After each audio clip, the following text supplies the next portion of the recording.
Hey puppers, welcome back to another Beyond the Book. Today we're going to be talking about something that's not quite as popular as I think it really should be, and that is going to be the Phantom Tollbooth. Now, I work at a bookstore and I was walking through the children's section with Wren, just kind of reminiscing about different things that we watched as kids and like things that we read as kids and stuff like that, and he had mentioned the Phantom Tollbooth. It was a movie that he grew up with, and we bought the movie so that I could watch it. And then I also bought the book so that I could see what the book was like. Now, I read the book first, and then we watched the movie.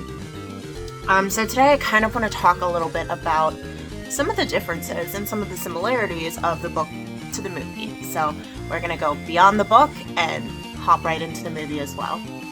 So first we're going to talk a little bit about the book. Now, this book that I have was revised in, I believe, 1989. However, the original book was written in 1961, which is pretty interesting because the first movie was actually produced and put together in 1968 and then came to the cinema, to the screens, in 1970.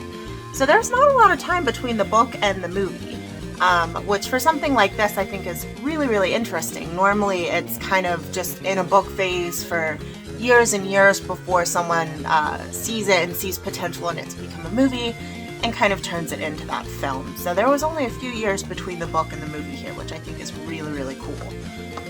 For the book, it's a lot more information than the actual film. So we open up and Milo is the main character. He's the little boy. The copy that I have is really, really cool because it does have little illustrations in it.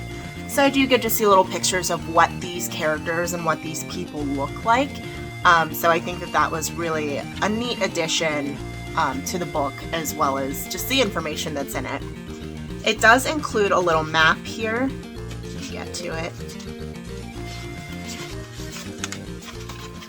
So in the book, we actually cover this entire map. We go all throughout this magic land that Milo finds himself in. He essentially comes home from school and finds a toll booth in his bedroom. So he gets in the car and he just goes. He's seeking adventure. He's kind of apathetic. He doesn't really know what to do. He's pretty bored. So he goes on this big adventure and he meets a ton of really crazy characters.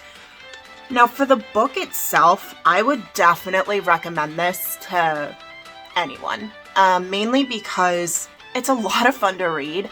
So there's a lot of things in there that like adults will reminisce about and be like, oh, I remember that type of imagination, or I remember play pretending, things like that. But it's also really great for kids because it's something that they can relate to, and there's a lot of really funny puns and play on words, things like that go throughout the book. A lot of really fun characters. So the other main character we have is Tock, who's the dog. He's a guard dog, but he's made of a giant alarm clock. So his name is Tock, and he has a pretty dramatic backstory with him and his brother Tick and Tock, and how their names are wrong. But there's a ton of characters that are just really easy to fall in love with and kind of fun to imagine. So for example, this one character, who was one of my favorite characters in the book, he was only mentioned really briefly, but we kind of got to hear his story and why he is the way he is, and he was completely left out of the movie. And his name is Alec. So Alec is actually a child who's going to grow down. So when he was born, he floats up in the air for as tall as he's going to be when he's grown up, and when his feet hit the ground, that's how he knows he's a grown-up. So I just think that's kind of funny. You always think growing up, you just start small and you grow up, whereas he calls it growing down. So he knows he's an adult whenever his feet hit the ground because that's so, as tall as he's going to be. So I just think it was really clever and really funny. But there's a ton of really imaginative things that go on in this book, all accompanied with these illustrations that are just really fun to look at.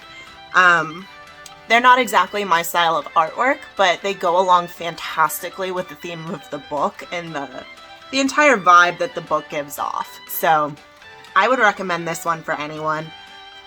It's a ton of fun. The whole point of the story, Milo goes to this magic land and he is charged with rescuing Rhyme and Reason. Basically, these two young women have been locked away because they couldn't agree on which was better, math or words. So the two kings of these two kingdoms, the kingdom of mathematics and the kingdom of words, decided they were going to go to war, and they lock Rhyme and Reason away. So that is why everything is so crazy, because there's no rhyme, there's no reason to anything. So this is Milo's entire adventure of him going to rescue Rhyme and Reason to kind of bring them back to these kingdoms and kind of settle things down just a little bit. Now, in the movie is a little bit different than the book. It has the same feeling that, the same kind of whimsicalness, but they cut out a lot of characters, and I can understand why they did that. This was a pretty unique movie at the time. Like I said, it was made in 1968, and it's part live action, part animation. And we do talk a lot about that in our one review of The Page Master, because they do that as well. It's part animated, part live action. So in the movie, we start out with Milo coming home. He does look a little bit different than he does in the book. In the book, he's kind of described as like small, blonde, kind of, small for his age, things like that. Whereas in this one, he kind of comes across a little bit older than I feel like he would be in the book. But he comes home from school and he's just trying to find something to do. He's extremely bored. He needs to be entertained. He calls a friend on the phone, and then all of a sudden this giant present shows up in his room. So he tells his friend to hold on a minute and sets the phone down, which I think is actually pretty funny, because by the end, the friend is still on the phone going, Milo, where are you? What's going on? And I just think it's really like a cute thing, because he's gone for days. So, at least in this other world, it's days. So I really like to think that kid was just hanging on to see if his friend was all right. And I don't know, it just makes me feel happy inside. But he ends up going to this giant present and he unwraps the toll booth. So whenever he passes through the toll booth, he goes from live action to cartoon. And we kind of see this fun scene where he's like, he understands that he's turning into a cartoon. And he's going back and forth. He puts one arm in the cartoon, one leg in the real world, and like, he just kind of really understands what's happening, which I think is really clever that he understands he's turning into a cartoon, and he kind of plays with that for a few minutes. Now, Tock in this movie is probably the most disappointing part of the entire movie for me, because in the book, his entire body is an alarm clock, and he just has legs and a head attached to the alarm clock, and I just think that's probably the most adorable alarm clock ever. And then here, he actually, I believe he swallowed an alarm clock, so it's like it's inside his body. So we don't actually get to see it, we just hear it occasionally. I think at one point he like lifts up his fur and we might see it. But for the most part, he's just a normal looking dog, which is still pretty fun. Like, who doesn't love a lovable dog sidekick? In the back, we have the Humbug. The Humbug and the Spelling Bee are pretty hilarious all throughout the book. However, in the movie, they do quite literally take a back seat, which isn't the most terrible thing, because we do get to see Milo develop and see Tock develop, and we still follow them through their journey of rescuing Rhyme and Reason. The plot pretty much stays the same throughout. Like, the entire plot is Milo is there to help the kingdoms unite, rescue Rhyme and Reason, and kind of put things back the way that they should be. It was really, really cool to see a particular scene that I'm so glad they didn't leave out, where essentially Milo conducts sunrise. So there's a conductor and an orchestra, and they play for sunrise and sunset. And all of the colors depend on that conductor and the instruments being played. And Milo takes over and everything goes completely wrong. So it was really, really fun to read in the book, and it was really fun to watch in the movie as well. So the movie does leave out a lot of different characters, which is really unfortunate, because we do have a lot of really lovable characters in the book that we don't get to see in the movie. But the characters we do see in the movie are really well done. They may not be exactly like the book, but they're so reminiscent that you can't even tell the difference. I think one of the biggest flaws of the movie is actually the music. I feel like the movie would have been so much better if it didn't have quite as many songs. I much would have rather seen more characters, more of the different locations that they go to throughout Dictionopolis and all of the other areas that is in this different world than hear the songs. Some of the songs feel kind of awkward, kind of clunky. It doesn't feel very natural to be in here. There are a few that work really well for the movie, but for the most part, it was just like, oh great, another song. Like, let's just make it through this one and, you know, we'll see where we go from there. But for the most part, I think the movie is best for children, whereas I would recommend the book to anyone because it's so cleverly written. The movie, I feel like, more based for kids. I would say even kind of based for younger kids rather than older kids as well, just because some parts of the movie can feel really slow. Once you get about halfway through, you're just kind of like checking the time, you know, is it almost over yet?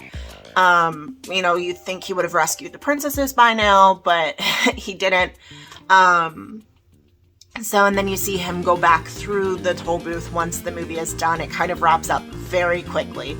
So it drags in the middle and then it wraps up and you're like, whoa, it's done. Okay, like it just kind of ends out of nowhere. Whereas in the book, there's like a huge parade and everyone is super excited and sad to see him go. And Milo's just really upset and sad to leave. And he's like, well, you know, I guess I can always come back and visit. Kind of leaving the imagination open, that he could always go back, he can see his friends and see this other world. Whereas the movie is just like, one minute he's there, the next minute he's just, peace, I'm out of there. For the most part, I would definitely say both of them are really well done for what they are. Again, it's very fun-educational, a lot of words, a lot of wordplay, a lot of puns and things like that. It's just really, really fun book to read. I would definitely give the book a 5 out of 5 stars for a children's book. Again, it kept me engaged as an adult. As a kid, I probably would have eaten this up.